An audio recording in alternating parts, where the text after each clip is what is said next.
নমস্কাৰ এই মুহূৰ্তত এটা ডাঙৰ খবৰ লৈ অহাৰ চেষ্টা কৰিছোঁ। জুবিন গাৰ্গৰ গান বিকৃত ৰূপত উপস্থাপন কৰি বিপদ বাঢ়িছে গায়িকা মৰ্মিতা মিত্ৰৰ। এতিয়া আৰম্ভ হৈছে ইখনৰ পিছত সিখন বিহু সন্মিলনীয়া বিহু কমিটিয়ে এতিয়া মৰ্মিতা মিত্ৰৰ সংগীতানুষ্ঠান বাতিল কৰা আৰম্ভ হৈছে। প্ৰথমটো খবৰ আহিছে এই মুহূৰ্তত জনাবলৈ চেষ্টা কৰিছোঁ যে মৰ্মিতা মিত্ৰৰ সংগীতানুষ্ঠান বাতিল কৰিছে। কোনে বাতিল কৰিছে সেয়া জনাবলৈ চেষ্টা কৰিছোঁ। গোলাঘাট ৰঙালী বিহু সন্মিলনীয়ে মৰ্মিতা মিত্ৰক নিমন্ত্ৰণ জনাইছিল 30 এপ্ৰিল তাৰিখে। মৰ্মিতা মিত্ৰৰ সংগীতানুষ্ঠান আছিলে আৰু তাৰ পাছতে যেতিয়া বিতৰ্কৰ মাজত সোমাই পৰিল জুবিন গাৰ্গৰ ইমান এটা সুন্দৰ গান বিকৃত ৰূপত উপস্থাপন কৰিলে, বিকৃত ৰূপত গালে, তাৰ পাছতে এতিয়া সমগ্ৰ ৰাজ্যজুৰি প্ৰতিক্ৰিয়া হ'ল, ব্যাপক চৰ্চা হ'ল। তাৰ পাছতে এতিয়া গোলাঘাট কেন্দ্ৰীয় ৰঙালী বিহু সন্মিলনে সিদ্ধান্ত গ্ৰহণ কৰিছে যে মৰ্মিতা মিত্ৰক আমি অনুষ্ঠানলৈ নামাতো। 30 এপ্ৰিল তাৰিখে মৰ্মিতা মিত্ৰৰ সংগীতানুষ্ঠান আছিল আৰু তাৰ পৰিৱৰ্তে এইবাৰ আশ্চৰ্য বৰপাত্ৰ আৰু দীপান্বিতা ডেকাক, কণ্ঠশিল্পী আশ্চৰ্য বৰপাত্ৰ আৰু দীপান্বিতা ডেকাক গোলাঘাটৰ ৰঙালী বিহু সন্মিলনত নিমন্ত্ৰণ জনোৱা হৈছে। এই মুহূৰ্তৰ আটাইতকৈ ডাঙৰ খবৰ যে মৰ্মিতা মিত্ৰৰ সংগীতানুষ্ঠান আছিল 30 এপ্ৰিল তাৰিখে গোলাঘাটত আৰু লগে লগেই বিতৰ্কত সোমাই পৰাৰ পাছতে এতিয়া বংগৰ যিগৰাকী গায়িকা মৰ্মিতা মিত্ৰই জুবিন গাৰ্গৰ বাঁহী গীতি পৰিৱেশন কৰিছিল বিকৃত ৰূপত আৰু তাৰ পাছতে দেখিবলৈ পোৱা গৈছে সৰ্বত্ৰে প্ৰতিক্ৰিয়া। আৰু প্ৰথমটো সিদ্ধান্ত গ্ৰহণ কৰিছে গোলাঘাট ৰঙালী বিহু সন্মিলনীয়ে আৰু গোলাঘাট ৰঙালী বিহু সন্মিলনে এই মুহূৰ্তত মৰ্মিতা মিত্ৰৰ সংগীতানুষ্ঠান বাতিল কৰাৰ সিদ্ধান্ত গ্ৰহণ কৰিছে। তেওঁলোকে সংবাদমেল সম্বোধন কৰি গোলাঘাটৰ 65 সংখ্যক কেন্দ্ৰীয় ৰঙালী বিহু সন্মিলনখনে কণ্ঠশিল্পী মৰ্মিতা মিত্ৰৰ সংগীতানুষ্ঠান অৰ্থাৎ সংগীতৰ অনুষ্ঠান বাতিল কৰিছে। 30 এপ্ৰিল তাৰিখে গোলাঘাট কেন্দ্ৰীয় ৰঙালী বিহু সন্মিলনৰ সাংস্কৃতিক অনুষ্ঠানৰ বাবে চুক্তিবদ্ধ হৈছিল মৰ্মিতা মিত্ৰ আৰু জুবিন গাৰ্গৰ গীত বিকৃত কৰাৰ বাবে এতিয়া মৰ্মিতা মিত্ৰৰে যি বুজাবুজিৰ চুক্তি আছিল সেই চুক্তি বাতিল কৰিছে গোলাঘাটৰ সেই বিহু সমিতিখনে আৰু তেওঁলোকে সংবাদমেল সম্বোধন কৰি চুক্তি বাতিল কৰিছে আৰু সমগ্ৰ অসমবাসীক জনাই দিছে যে মৰ্মিতা মিত্ৰৰ সংগীতানুষ্ঠান আমি বাতিল কৰিছোঁ কাৰণ মৰ্মিতা মিত্ৰই প্ৰিয় শিল্পী, সকলোৰে প্ৰাণৰ হিয়াৰ আমঠু জুবিন গাৰ্গৰ এটি গীত বিতৰ্ক হোৱাকৈ পৰিৱেশন কৰিছিলে, অৰ্থাৎ উপস্থাপন বেয়াকৈ কৰিছিলে। সেয়া আপোনালোকে সকলোৱে শুনিছে, মোবাইলে ভাইৰেল হৈ পৰিছে সেই গীতটি মৰ্মিতা মিত্ৰই কেনেদৰে পৰিৱেশন কৰিছিল। গতিকে তাক লৈ গৰিমা শইকীয়া গাৰ্গেও প্ৰতিক্ৰিয়া আগবঢ়াইছিল, পামী বৰঠাকুৰেও প্ৰতিক্ৰিয়া আগবঢ়াইছিল, সমগ্ৰ আছুৰে পৰা আৰম্ভ কৰি প্ৰতিটো দল সংগঠন অসমৰ ৰাইজে প্ৰতিক্ৰিয়া আগবঢ়াইছিল আৰু মৰ্মিতা মিত্ৰ তাৰ পিছতেই বিতৰ্কৰ মাজত সোমাই পৰিছিল। প্ৰথমটো সিদ্ধান্ত গ্ৰহণ কৰিছে গোলাঘাট কেন্দ্ৰীয় ৰঙালী বিহু সন্মিলনে। তেওঁলোকে সংবাদমেল সম্বোধন কৰিছিল কিছু মুহূৰ্তৰ পূৰ্বে আৰু তাৰ পাছতে সিদ্ধান্ত তেওঁলোকে কৈছে যে আমি মৰ্মিতা মিত্ৰৰে যি সংগীতানুষ্ঠান সাংস্কৃতিক অনুষ্ঠানৰ বাবে তেওঁলোকক চুক্তিবদ্ধ হৈছিলোঁ সেয়া আমি বাতিল কৰিছোঁ। আমি মৰ্মিতা মিত্ৰ সংগীতানুষ্ঠানলৈ নামাতো। আমি তাৰ বিপৰীতে আশ্চৰ্য বৰপাত্ৰ আৰু দীপান্বিতা ডেকাক 30 এপ্ৰিল তাৰিখৰ সাংস্কৃতিক অনুষ্ঠানত নিমন্ত্ৰণ জনোৱা হৈছে।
সন্মিলনৰ তৰফৰ পৰা এই সংবাদ মেলখন আয়োজন কৰা হৈছে। আমাৰ 65 সংখ্যক গোলাঘাট কেন্দ্ৰীয় ৰঙালী বিহু সন্মিলনৰ কাৰ্যসূচী সম্পৰ্কতে অৱগত কৰিবৰ কাৰণে অহা 28, 29 আৰু 30 এপ্ৰিল তাৰিখে 65 সংখ্যক গোলাঘাট কেন্দ্ৰীয় ৰঙালী বিহু সন্মিলন অনুষ্ঠিত হ'ব আৰু তিনিদিনীয়াকৈ পূৰ্বৰ দৰেই বৰ্ণাঢ্য কাৰ্যসূচীয়ে এই অনুষ্ঠান আয়োজন কৰা হৈছে। সুদৰ্শন ভিত্তিত বৰ বিহুৱতী প্ৰতিযোগিতাৰ পৰা আৰম্ভ কৰি হুঁচৰি প্ৰতিযোগিতালৈ প্ৰথম দিনাই বৰ্ণাঢ্য সাংস্কৃতিক শোভাযাত্ৰাৰ আয়োজন কৰা হৈছে আৰু এই শোভাযাত্ৰা উদ্বোধন কৰিব সুদৰ্শন ছাত্ৰ সন্থাৰ সন্মানীয় সম্পাদক সমীৰণ ফুকনে। বিভিন্ন কাৰ্যসূচীৰ লগতে শেষৰ দিনা সাংস্কৃতিক অনুষ্ঠানো আয়োজন কৰা হৈছে। ইতিমধ্যে গোলাঘাট কেন্দ্ৰীয় ৰঙালী বিহু সন্মিলনে কণ্ঠশিল্পী মৰ্মিতা মিত্ৰৰ লগত এক বুজাপৰাৰ চুক্তি কৰিছিলে আৰু সেইমতে তেখেতক 30 তাৰিখে ইয়াত অনুষ্ঠান পৰিৱেশন কৰাৰ কথা আছিল।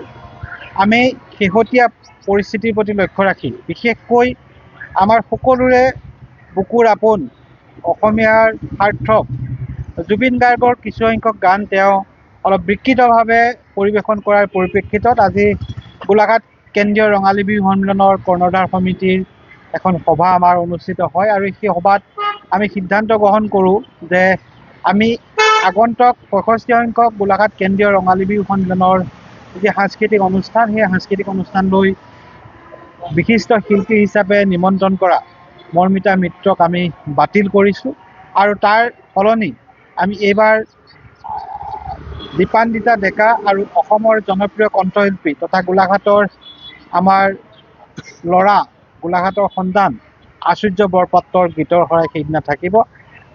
30 তাৰিখে সাংস্কৃতিক অনুষ্ঠানটো সেইকাৰণে অতিথি শিল্পী হিচাপে থাকিব দীপান্বিতা ডেকা আৰু আচুৰ্য বৰপাত্ৰ। আৰু সেইখিনি মই ৰাজহুৱা কৰিব নিবিচাৰোঁ। মই আচলতে কি হৈছে, গোলাঘাটৰ কিছুসংখ্যক নৱপ্ৰজন্মৰ যুৱক যুৱতীয়ে মৰ্মিতা মিত্ৰক বিচাৰিছিল আৰু সেইমতে আমি তেওঁলোকৰ যিটো ফিলিংছ, সেই ফিলিংছটো অনুকৰণ কৰি আমি নিমন্ত্ৰণ কৰিছিলোঁ, লগতে দীপান্বিতা ডেকাক নিমন্ত্ৰণ কৰিছিলোঁ। কিন্তু শেহতীয়াভাৱে আমাৰ সকলোৰে মৰমৰ জুবিন গাৰ্গৰ গানৰ এটা বিকৃত ৰূপ তেওঁ দাঙি ধৰাৰ কাৰণে আমিও অসন্তুষ্ট হৈছোঁ আৰু সেইকাৰণেই আমি তেওঁক এইবাৰ বিহু মঞ্চলৈ আমন্ত্ৰণ নকৰাৰ সিদ্ধান্ত গ্ৰহণ কৰিছোঁ আৰু বাকী কাৰ্যসূচীসমূহত আমি সকলো ৰাইজৰ সহযোগিতা কামনা কৰিছোঁ। আজি গোলাঘাট কেন্দ্ৰীয় ৰঙালী বিহু সন্মিলনৰ তৰফৰ পৰা এই সংবাদ মেলখন আয়োজন কৰা হৈছে। আমাৰ 65 সংখ্যক গোলাঘাট কেন্দ্ৰীয় ৰঙালী বিহু সন্মিলনৰ কাৰ্যসূচী সম্পৰ্কতে অৱগত কৰিবৰ কাৰণে অহা 28, 29 আৰু 30 এপ্ৰিল তাৰিখে 65 সংখ্যক গোলাঘাট কেন্দ্ৰীয় ৰঙালী বিহু সন্মিলন অনুষ্ঠিত হ'ব আৰু তিনিদিনীয়াকৈ পূৰ্বৰ দৰেই বৰ্ণাঢ্য কাৰ্যসূচীয়ে এই অনুষ্ঠান আয়োজন কৰা হৈছে।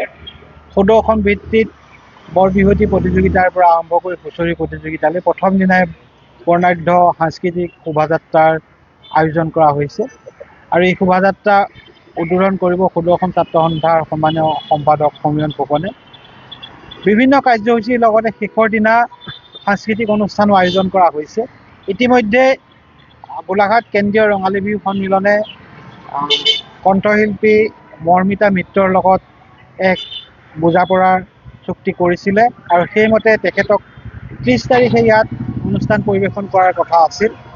আমি শেহতীয়া পৰিস্থিতিৰ প্ৰতি লক্ষ্য ৰাখি বিশেষকৈ আমাৰ সকলোৰে বুকুৰ আপোন অসমীয়াৰ সাৰ্থক জুবিন গাৰ্গৰ কিছুসংখ্যক গান তেওঁ অলপ বিকৃতভাৱে পৰিৱেশন কৰাৰ পৰিপ্ৰেক্ষিতত আজি গোলাঘাট কেন্দ্ৰীয় ৰঙালী বিহু সন্মিলনৰ কৰ্ণধাৰ সমিতিৰ এখন সভা আমাৰ অনুষ্ঠিত হয় আৰু সেই সভাত আমি সিদ্ধান্ত গ্ৰহণ কৰোঁ যে আমি আগন্তুক 65 সংখ্যক গোলাঘাট কেন্দ্ৰীয় ৰঙালী বিহু সন্মিলনৰ যি সাংস্কৃতিক অনুষ্ঠান, সেই সাংস্কৃতিক অনুষ্ঠানলৈ বিশিষ্ট শিল্পী হিচাপে নিমন্ত্ৰণ কৰা মৰ্মিতা মিত্ৰক আমি বাতিল কৰিছোঁ আৰু তাৰ সলনি আমি এইবাৰ দীপান্বিতা ডেকা আৰু অসমৰ জনপ্ৰিয় কণ্ঠশিল্পী তথা গোলাঘাটৰ আমাৰ ল'ৰা, গোলাঘাটৰ সন্তান আচুৰ্য বৰপাত্ৰৰ গীতৰ শৰাই সেইদিনা থাকিব।